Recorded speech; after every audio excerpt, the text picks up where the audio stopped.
நபிகி முஹம்மது ரசூலுல்லாஹி ஸல்லல்லாஹு அலைஹி வஸல்லம் அவர்களின் நன்மையும் ஷஃபாஅத்தையும் பெறுவதற்காக நாம் எல்லோருக்கும் கௌரவம் செய்வானாக. வல்ல ரஹ்மான் நமக்கு நம்முடைய பெற்றோர் மனைவி மக்கள் குடும்பத்தார் யாவருக்கும் உயிர் வரையிலும் உடல் சுகத்தை நசீபாக்கிடுவான்.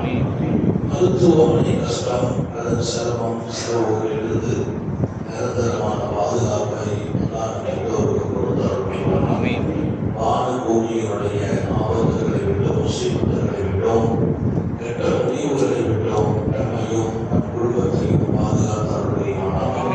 அவருடைய அழைப்புகளின் தீர்வுகள் அனைத்திலிருந்தோம் நம்மையும் நம் சமூகத்தையும் காத்தருள்வான்.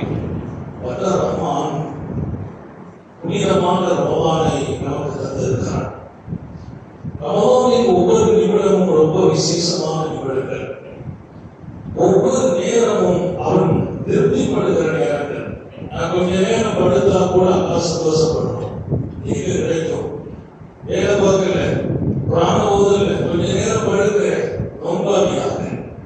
நான் நோன்பாளியாக படுத்ததால் என் ரப்புக்கும் அங்கே சந்தோஷம். தூங்கட்டும் நோன்பாளி. ஒரு நோன்பாளியின் தூக்கமும் வணக்கம், ஒரு நோன்பாளியின் தூக்கமும் வணக்கம். நாம் எங்கே போகிறோம், எவ்வளவு சேர்க்கிறோம், எவ்வளவு உயர்கிறோம். எனவே ரமலானில் நம்முடைய செயல்கள் எல்லாம் ஒன்றுக்கு பன்மடங்காக பதிவு செய்யப்படுகிறது. அதிலும் ரொம்ப விசேஷமான நாட்களை நோக்கி பயணிக்கிறோம். ஒரு பகுதியை முடித்தோம், கிட்டத்தட்ட இன்னும் ஒரு பகுதி இருக்கிறது. மொத்தம் 3 பகுதி. இங்கே நாம் 1.5 பகுதிக்கு வந்துட்டோம். 15 பிரிச்சோம்னா முடிஞ்சது. இன்னும் ஒரு வாரம், அடுத்த வாரம் ஏத்திகாப்பு துவக்கம், அடுத்த வாரம் ஏத்திகாப்பு துவக்கம். நான் எல்லோருக்கும் சொல்கிறேன், எல்லாருமே ஈர்த்து வையுங்க. நான் 10 நாள் இருப்பேன். அது ஒரு பெரிய கஷ்டம் அல்ல, அது ஒரு சாதனை. இறைவன் கொடுத்த வெகுமதி. உத்தம நபிகள் ஸல்லல்லாஹு அலைஹி வஸல்லம் தன் ஹயாத்து மொத்தத்திலும் 10 நாள் ஏத்திகாப்பு தான். கடைசி வருடம் 20 நாள் இருக்கிறாங்க ஸல்லல்லாஹு அலைஹி வஸல்லம். ஹயாத்து வரைக்கும் நபி விடாத ஒரு வணக்கம் ஏத்திகாப்பு. 10 நாள். அது ஒரு பெரிய சிரமமாக நினைத்தால் சிரமம். உள்ள வந்தால் ஒவ்வொரு வருடமும் வரணும்னு நினைப்பீங்க. உள்ள வந்துட்டா பள்ளிவாசல் சூழல், குர்ஆன் ஓதுகிறோம், தூங்குவோம், திக்ர் செய்வோம், அமல் செய்வோம். இங்கே நமது நிர்வாகம், நமது ஜமாத் பொறுப்பாளர்கள் ஏத்திகாப்பில் இருக்கிறவர்களுக்கு வேலையை கொடுக்கிறது இல்லை. அவங்க வீட்டிலிருந்து உணவு கொண்டு வர வேண்டிய தேவைகள் இல்லை. அவர்களுக்கான உணவுகள், அவர்களுக்கான இஃப்தார்கள், அவர்களுக்கான சஹர், இன்னொரு பக்கம் அவர்கள் இடையிலே குடிக்க வேண்டிய தேநீர்கள் உட்பட இங்கே பொறுப்புகளாக சந்தோஷமாக செய்யக்கூடிய மக்கள் உருவாகி இருக்கிறார்கள். இந்த வீட்டில இருந்து சாப்பாடு கொண்டு வர ஆள் இல்லை, அந்த விவகாரம் இல்லை. ஏத்திகாப்பு இருக்கிறவங்க நம்ம ஊருக்காரங்க மட்டும் இல்லை, சென்னையில் இருந்து வருகிறார்கள், ஆரணியில் இருந்து வருகிறார்கள், தஞ்சையில் இருந்து வருகிறார்கள், திருச்சியில் இருந்து வருகிறார்கள், தமிழகம் முழுக்க இருந்து இங்கே ஏத்திகாப்பு இருக்க வருகிறார்கள். நம்மிடத்தில் வையத்தான ஒய்துகள் நாம் கட்டுப்பாடு வைத்தோம், குறிப்பிட்ட அளவுக்கு தான் வர வேண்டும் என்று. நிறைய பேர் ஒரு ஊர்ல 10 பேர் சொல்லுவாங்க, 5 பேர் வந்தா போதும், பாக்கி 5 பேர் அங்கே இருங்க. எங்க அவர்களையே நாம் கட்டுப்படுத்தினோம். ஏன்? நம்ம ஊர் மக்கள் இங்கே நிறைய இருப்பதா. எனவே நல்ல வாய்ப்பு இது. நீங்கள் திட்டமிடுங்கள். எனவேதான் அடுத்த வாரம் சொல்வதை இப்போதே சொல்கிறேன். தயாராகுங்கள். மனதளவில் 50 நாள் இருக்கணும். பெரிய பாக்கியம். அல்லாஹ் உங்களை தேர்ந்தெடுக்கிறார். நம்ம ஊருக்கு கிடைத்த பாக்கியம் நம்முடைய பள்ளிவாசல். இங்கே 3 பேர் ஏத்திகாப்பு இருக்கிறார்கள் என்றால் இந்த ஊர் மாத்திரம் அல்ல, இதை சுற்றிய பகுதியெல்லாம் பாதுகாக்கப்படுகிறது. ஒளிமயமான சூழல் அங்கே உருவாகிறது. வல்ல நபி ஸல்லல்லாஹு அலைஹி வஸல்லம் தன் தோழர்களின் பெரிய ஜமாத்தை ஏத்திகாப்பில் அமர்த்தி அழகு பார்க்கிறார்கள். அதனால நான் வாலிபனாக இருக்கலாம். இன்னொரு விஷயம், உலக அளவில் அல்லாஹ் கண்ணியப்படுத்துறான். ஏத்திகாப்பு இருக்கிற நிறைய இளைஞர்கள் இப்ப வெளிநாட்டில் இருக்கிறார்கள். நடந்து கொண்டு இருக்கு. அவங்க சொல்லுவாங்க, ஏத்திகாப்பு வந்தோம், அல்லாஹ்வுக்காக வந்தோம், மனசுல ஒரு ஆசை, வெளிநாட்டு வாய்ப்பு தப்பி போயிட்டே இருக்கு, கிடைக்கணும் என்று சொன்ன பிள்ளைகள் இன்றைக்கு பல பேர் ஏத்திகாப்பை நிறைவு செய்துவிட்டு அவர்கள் வெளிநாடுகளில் பணியாற்றி கொண்டிருக்கிறார்கள். என்ன நாட்டம் இருக்குமோ அதையும் அல்லாஹ் இருக்கிறார். அது எஸ்தா கிடைக்கிறது. நாட்டம், விருப்பம் அது பூர்த்தி செய்யப்படுகிறது. எந்த ஒன்றும் நீங்க நஷ்டமாக்குவதில்லை. ஒவ்வொரு ஏத்திகாப்புக்கு பின்னாலும் நான் என் வாழ்க்கையில் மிக மகிழ்ச்சியான காலங்களை சந்தித்திருக்கிறேன்.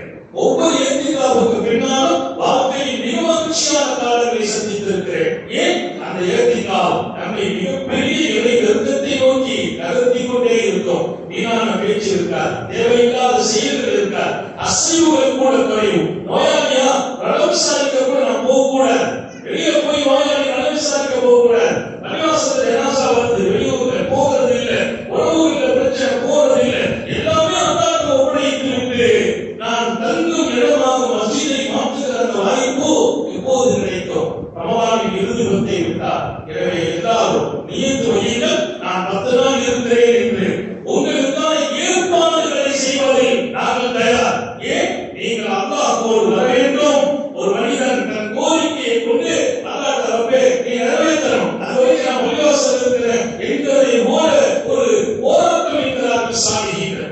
எனக்கு பிரச்சனை இருக்கிறப்பே அதை நிறைவேற்றணும், அதுவரை நான் பள்ளிவாசல் இருப்பேன் அப்படின்னு அல்லாஹ் போய் உட்காரும் போது அல்லாஹ் கைவிட போகிறான். பிரச்சனைகளையும் பேசாக்குவான், கோரிக்கையும் நிறைவேற்றுவான். இதற்கு மேலால் உன்னை பரிசுத்தமாக்கி வெளியே அனுப்புகிறான். அதனால ஒரு நாள் 2 நாள் இருக்கிறவங்க குறையுங்கள், 10 நாள் இருக்க முன்வாருங்கள். அது அழகிய சுன்னத், நபியினுடைய மிகப்பெரிய வாழ்க்கை.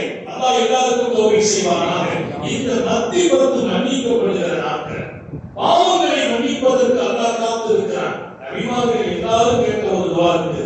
நபிமார்கள் எல்லாருமே கேட்கிறாங்க, ரப்பில் அல்லாஹ் எங்களை மன்னிப்பாயாக. நீங்க ஞாபகம் வச்சு பாருங்க, கொஞ்சம் சிந்தித்து பாருங்கள், என்ன பாவம் நபிமார்கள் செய்திருக்கிறார்கள். பாவம் செய்யாத நபிமார்கள் அல்லாஹ் கேட்கிற துஆ, ரப்பனா உஃபிர்லி வ லிவாலிதைய. இப்ராஹிம் கலீலுல்லாஹ் கேட்கிறார்கள், அல்லாஹ் என்னை மன்னிப்பாயாக, என் தாய் தந்தையர்களை மன்னிப்பாயாக. ரப்பனா உஃபிர்லி வ லிவாலிதைய வல் முஸ்லிமீன், முஸ்லிம்களை மன்னிப்பாயாக.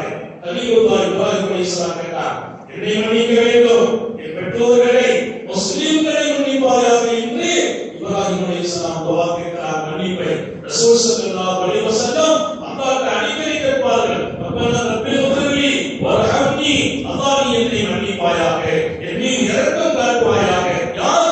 முன்பாவங்களும் பின்பாவங்களும் மன்னிக்கப்பட்ட முத்தவர்கள் என்னை மன்னிப்பாயாக என்று கேட்கிறார்கள். அன்னை ஆயிஷா ரலியல்லாஹு அன்ஹா அவர்களை நபிகள் ஸல்லல்லாஹு அலைஹி வஸல்லம் ஆயிஷா சொன்னாங்க, யா ரசூலல்லாஹ் எனக்காக ஒரு விசேஷமான துஆ சொல்லுங்கள், எனக்கு ஒரு துஆ செய்யுங்கள் என்கிற போது பெருமானார் சொன்னாங்க, யா ஆயிஷா, அல்லாஹ்வே ஆயிஷாவை அவர்களின் முன்பாவத்தை பின்பாவத்தை பெருமானார் கேட்கிறார். அவர்களின் ரகசியத்தை பரகசியத்தை, முந்திவிட்டதை பிந்திவிட்டதை, ரகசியத்தை பரகசியத்தை எப்படியெல்லாம் நடந்திருக்கும் அனைத்தையும் நீ மன்னிப்பாயாக என்று கேட்டபோது ஆயிஷா மகிழ்ச்சியில் அப்படியே ரசூலுக்கு முன்னால் இருந்து சந்தோஷத்தை வெளிப்படுத்தினார். எத்தனை பெரிய துஆ! மாகத்தம் ஒமா அகர். பெருமானார் கேட்கிறார், முந்தியதும் பிந்தியதும், எது ரகசியமோ அதுவும், எது பரகசியமோ அதுவும். இது ரகசியமாகும்ங்கிறது அல்லாஹ்வுக்கு தெரியும். எல்லாத்தையும் மன்னிக்கணும் கேட்டார். ஆயிஷா சந்தோஷத்துல உச்சத்துக்கு போனான். பெருமானார் கேட்டார், என்னமா ஆயிஷா, ரொம்ப மகிழ்ச்சியான துஆ, எனக்காக தாங்கள் கேட்கிறீர்கள். ஆயிஷா உனக்கு ஒன்று தெரியுமா? இதே துஆவை என் உம்மத்துக்காக நான் கேட்கிறேன். என் உம்மத்துக்காக தினமும் கேட்கிறேன். என் சமூகம் செய்யும் முன்பாவங்களை, ரகசியமான பாவங்களை, பகிரங்கமான பாவங்களை அல்லாஹ் நீ மன்னிப்பாயாக என்று நான் என் சமூகத்துக்காக கேட்கிறேன். எங்கே நபிகள் நாயகம்? நாம் எங்கே இருக்கிறோம்? அவர்களோடு நமது அன்பு இன்னும் அதிகமாக வேண்டுமா இல்லையா? நேசத்தை அதிகமாக்க வேண்டுமா இல்லையா? சகவாத்துக்களை அதிகமாக ஆக்க வேண்டுமா இல்லையா? நமக்காக நித்தமும் நமது எல்லா பாவங்களும் மன்னிக்க ரசூல் துஆ செய்றாங்க. ஆனா நபிமார்களுக்காக கேட்ட துஆ, ஹஜ்ரத் மூஸா அலைஹிஸ்ஸலாம் கேட்கிறாங்க, யா அல்லாஹ் நீ என்னை மன்னித்து விடு. இப்படி நபிமார்களுடைய ஒரு பட்டியலை எடுத்தால் ஹஜ்ரத் ஆதம் நபி இருந்து ரப்பனா உஃபிர்லி வ லிவாலிதைய ஆதம் அலைஹிஸ்ஸலாம் கேட்டாங்க, அல்லாஹ்வே பாவங்களை மன்னிக்க வேண்டும். அவர்கள் சொன்னாங்க, நீ மன்னிக்கவில்லை என்றால் ரப்பனா வலத்னா உஸனா வலில்லம் தக்ஃபிர் லனா வ தர்ஹம்னா லனகுன மினல் ஹாசிரீன். என் மீது மன்னிக்காவிட்டால், இரக்கம் காட்டாவிட்டால் நான் உறுதியாக நஷ்டப்படுவேன். ஆதம் அலைஹிஸ்ஸலாம் கற்றுக் கொடுத்த துஆ. நாங்கள் அவர்களுக்கு அநீதி செய்து விட்டோம், நாங்கள் எங்கள் நஃப்ஸுக்கு அநீதி செய்கிறோம், நமக்கே தெரியாது. நிறைய அநீதி செய்துட்டே இருப்போம், நிறைய கடமைகளை மீறுவோம், நிறைய கடமைகளை சரியா செய்யாமல் இருப்போம். நம்ம கற்பனையில் பாவங்கள் செலுத்தி வச்சிருக்க இல்ல, ஒவ்வொரு நாளும் ஏதாவது ஒரு பாவம் நடந்துகிட்டே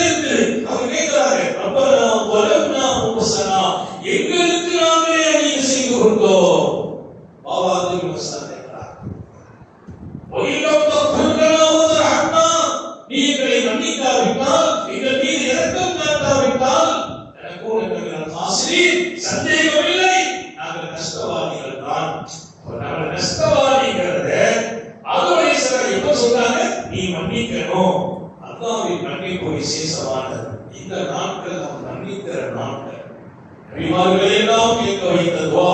ஹஜ்ரத் லுக்மானுல் ஹக்கீம் தன் மகனுக்கு சொன்னார், யா புனை, என் அன்பு மகனே, அஃபித் லிசானக பில் அஸ்தக்ஃபிருல்லாஹ், அஃபித் லிசானக பி ரப்பில் பிர்ரி, உன்னுடைய நாவை அல்லாஹ் என்னை மன்னிக்க வேண்டும் என்று சொல்லியே பழக்கப்படுத்துவாராக. லுக்மானுல் ஹக்கீம் தன் மகனுக்கு கற்றுக் கொடுக்கிறாங்க, மகனே, எல்லா நேரத்திலும் என் பாவத்தை மன்னிப்பாயாக, என் பாவத்தை மன்னிப்பாய். தொழுகை உள்ள எத்தனை தடவை பெருமானார் ஸல்லல்லாஹு தக்பீர் கட்டவுடனே கேக்குறாங்க, அல்லாஹ் நீ என்ன மன்னிச்சிரணும் கேக்குறாங்க. அதே தொழுகையில சுஜூதுக்கு போயிட்டு மத்தி இருக்குல ரப்பில் பிர்ரி வர்ஹம்னி வஜ்புர்னி வர்ஸுக்னி வஹ்தினி வஆஃபினி வஅஃபு அன்னி இங்க ஓதணும். மத்தி இருக்கும் முதல் சஜ்தா முடிச்சிட்டு மத்தியில உட்கார்றவங்க அவர் சுபோதனங்கற ரப்பில் பிர்ரி, நீ என்னை மன்னிப்பாயாக. எப்படிப்பட்ட இடத்துல கேட்கிறாங்க?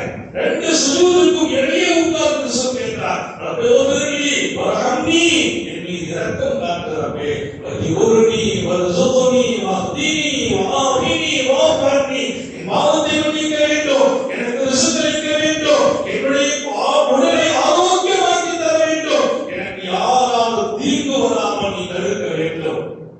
எத்தனை பேர் ஓதுறீங்கன்னு எனக்கு தெரியல, எத்தனை பேருக்கு மனப்பாடம் என்றும் தெரியவில்லை. ஆனால் ஒரு உயிரோட்டமான துஆ. சுஜூதுக்கும் இரண்டாவது சுஜூதுக்கும் மத்தியில் உட்கார்ந்து கொண்டு எதிரிகளின் தீங்கில் இருந்து என்னை காப்பாற்று, ஹயாத் வரைக்கும் உடல் ஆரோக்கியத்தை கொடு, என் வாழ்க்கையில் தப்பில்லா ரிஸ்கை கொடு, எனக்கு மன்னிப்பை கொடு அல்லாஹ் என்று கேட்கிறார்கள். உன்னுடைய இரக்கம் என் மீது இருக்க வேண்டும் என்று கேட்கிறார்கள். இங்கு தொழுகை உள்ளேயும் ஒரு கற்றுக் கொடுத்த ஒரு அற்புதமான வாழ்க்கைதான் பாவ மன்னிப்பு தேடுகிற வாழ்க்கை. தூபு இலல்லாஹி தௌபத்தன் நஸூஹா.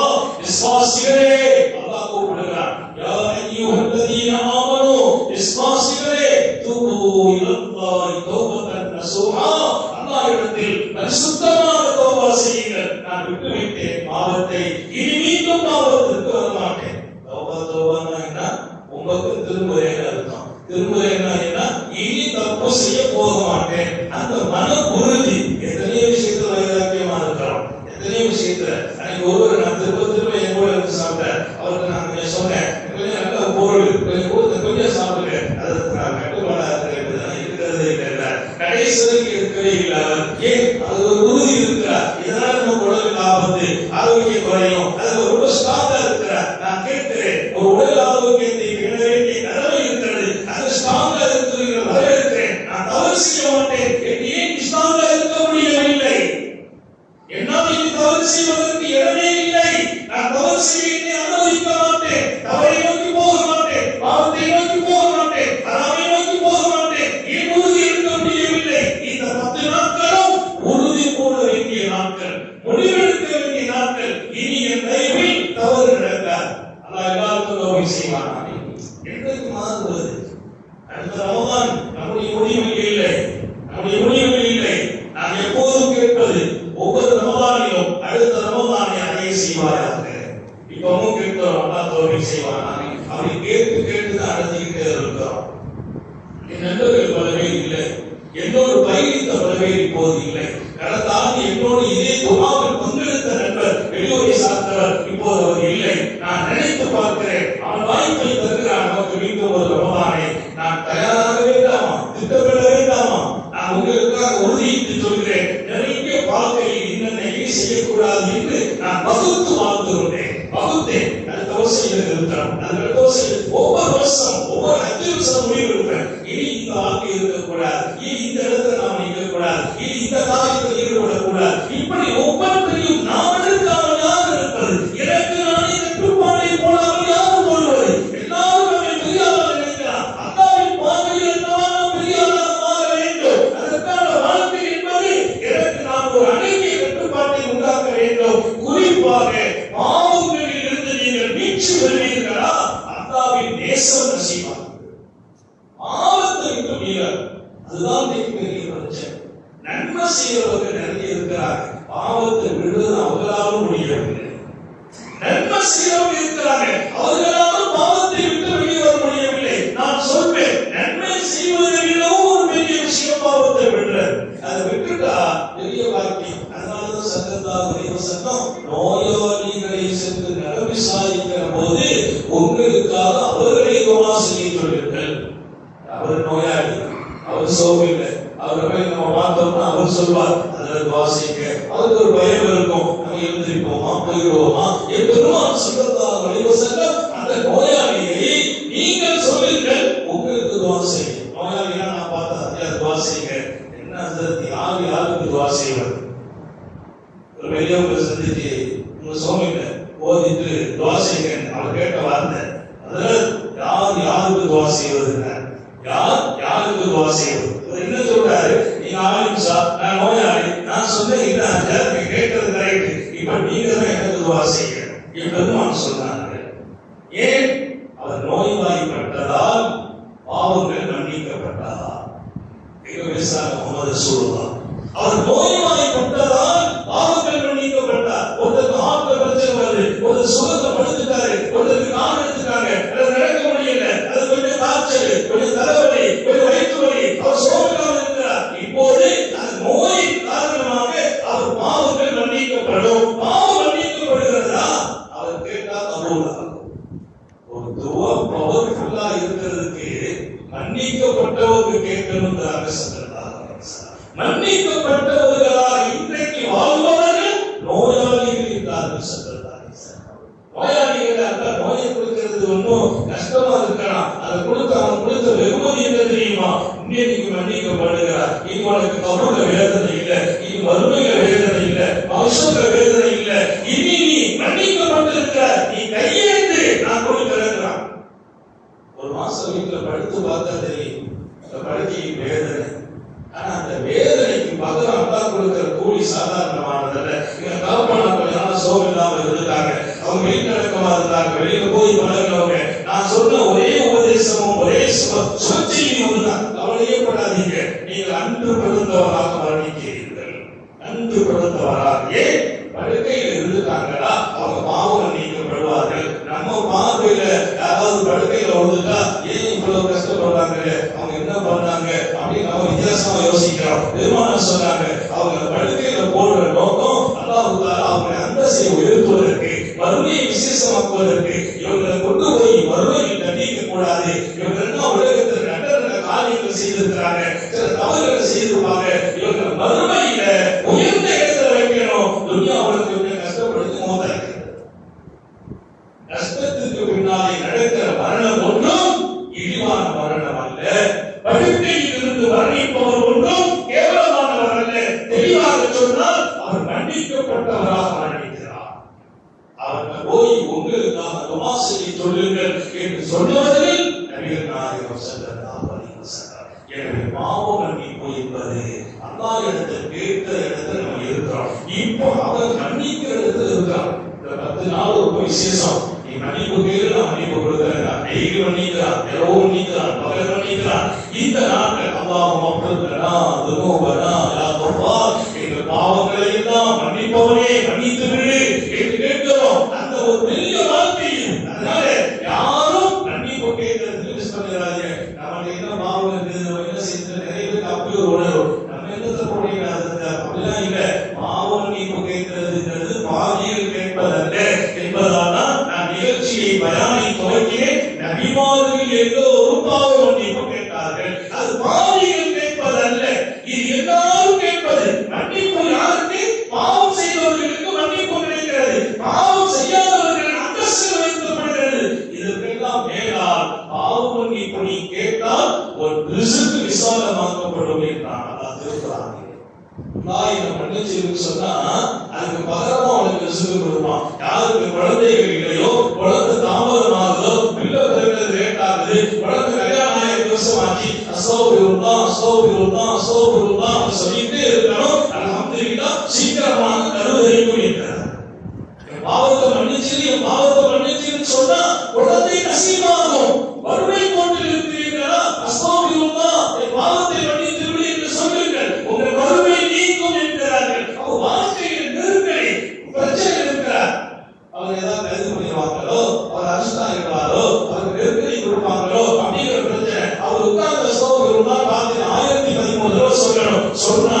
அவர் நெருக்கடியிலிருந்து விடுவிக்கப்படுவார்.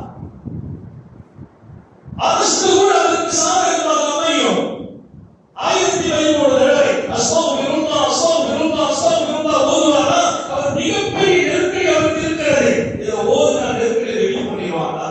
நாமமன்னிப்பு என்பது என் தலைவியை தீர்மானிக்கிறது என்பதை அழகாக புரிந்து கொள்ளுங்கள். அப்படிப்பட்ட உயர்ந்த இந்த நாட்களை கருணை உள்ள நம்மை மன்னிப்பானா. நம்மை விட்டு விடை பெற்ற பாக்கியமான ஒரு தாயுதத்தை நமது குடும்பம், பெற்றோர்கள், நமது மூதாதையர்கள், பாட்டிமார்கள், நமது அண்ணாக்கள் யாரெல்லாம் நம்மை விட்டு மரணித்து மன்னரில் இருக்கிறார்களோ அவங்க ரொம்ப மன்னிப்புக்கு தேவையுடையவர்கள். அல்லாஹ் இந்த மஜ்லிஸ் பரக்கத்தால் அவர்கள் எல்லோரின் பாவங்களையும் மன்னிப்பானாக, நம்முடைய பிள்ளைகளை மன்னிப்பானாக, நம்முடைய உறவுகளை மன்னிப்பானாக, நமது மனைவியை மன்னிப்பானாக, நமது உடன் பிறப்புகளை மன்னிப்பானாக, பேர் பேத்திகளை மன்னிப்பானாக. மன்னிக்கலாம் என்ற பெயரால் அந்த சமயத்தை வளமான வாழ்க்கையை கொடுக்கிறார். என் பேரன் என்ன பாவம் செய்திருக்கிறான், என் பேரனுக்கு நான் மன்னிப்பு கேட்டால் அவன் பலமான வாழ்க்கையை வாழ்வதற்கு அல்லாஹ் வாய்ப்பை வழங்குகிறார். மன்னிப்பு என்பதற்கு ஆழமான பொருள் அல்லாஹ் எல்லாருக்கும் செய்வாங்க. ஹயாத்தில் பறக்க செய்வாங்க, சுகத்தில் பறக்க செய்வாங்க, எழு மூச்சும் எழு பேச்சும் அவன் சிந்தனையாக்குவாராக. ஓடு உடத்தம் அவன் அன்புகளுக்கு ஓட வைப்பாங்க. நோய்கள் இல்லாமல் உடல் ஆரோக்கியத்தோடு மன நிறைவோடு இன்பத்தோடு அல்லாஹ்வை வணங்கி வழிபட்டு வாழும் நசீபையும் பாக்கியத்தையும் எல்லாம் அந்த அல்லாஹ் உங்களுக்கும் எனக்கும் நம்மை ஈர்த்தெடுத்த தாயிரத்தையர்களுக்கும் நமது மனைவி மக்கள் உற்றார் உறவினர் யாவருக்கும் கொடுத்தவர் புரிவாராக. உயிரினும் மேலான கண்மணி காத்தனும் நபியில் சர்தாரி ஆலம் சுந்தர் நபிகள் ஸல்லல்லாஹு அலைஹி வஸல்லம் அவர்களை நனவிலும் கண்டுகளிக்கும் பெரும் பாக்கியத்தை அல்லாஹ் நம்ம எல்லோருக்கும் கொடுத்தவர் புரிவாராக. நல்ல துஆக்களோடு உங்கள் எல்லோருடைய துஆவை ஆதரவைத்து வார்த்தை